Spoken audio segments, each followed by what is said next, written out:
The anti-Semitism is coming from a very high soul level of the nations of the world, of the Ben Noach, the non-Jew. And it's ironically waking up the same level in the Jew, which is the part of the divine in him, the Chelek Elokam Imam. And so he's doing things that he would never have dreamed of doing.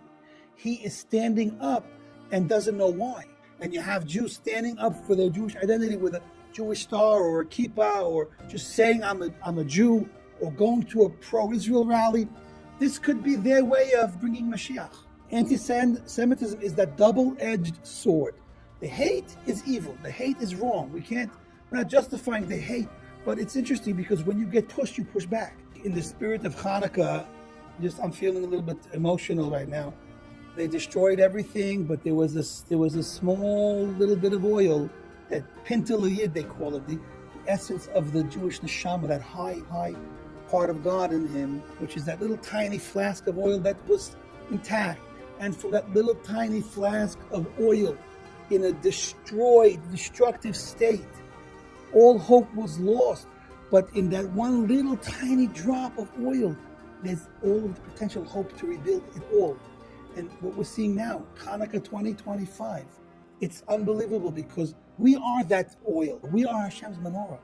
And we're lighting and shining this Chanukah like no other Chanukah. We're going to light menorahs in the public and fight that anti-Semitism with our light, exactly like we said. We're going to shine our light, the light of our neshamas. Dead neshamas are going to come alive and light menorahs this year and bring Mashiach.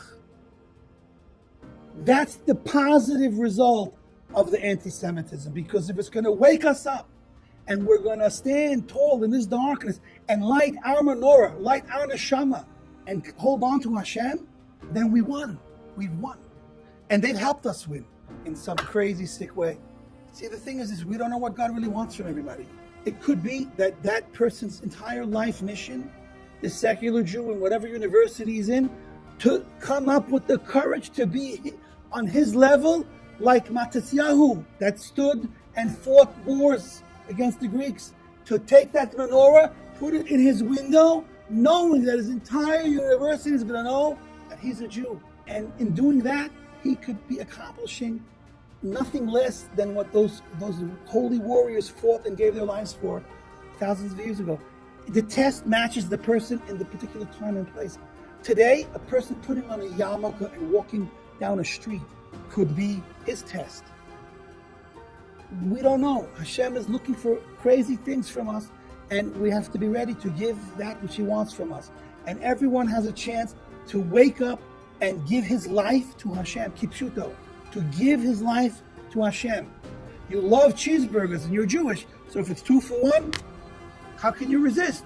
And you're going to say no this time, because the world is on fire and anti-Semitism is raging, and I'm a Jew and I understand what that means today more than I ever did before. I don't know why, I don't know what, but I will do something for Hashem today, and that's going to bring His Mashiach. That's going to bring Mashiach. We're capable of accomplishing so much right now.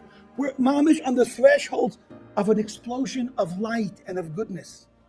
Unbelievable. We couldn't be in a better place than we are right now. We could not.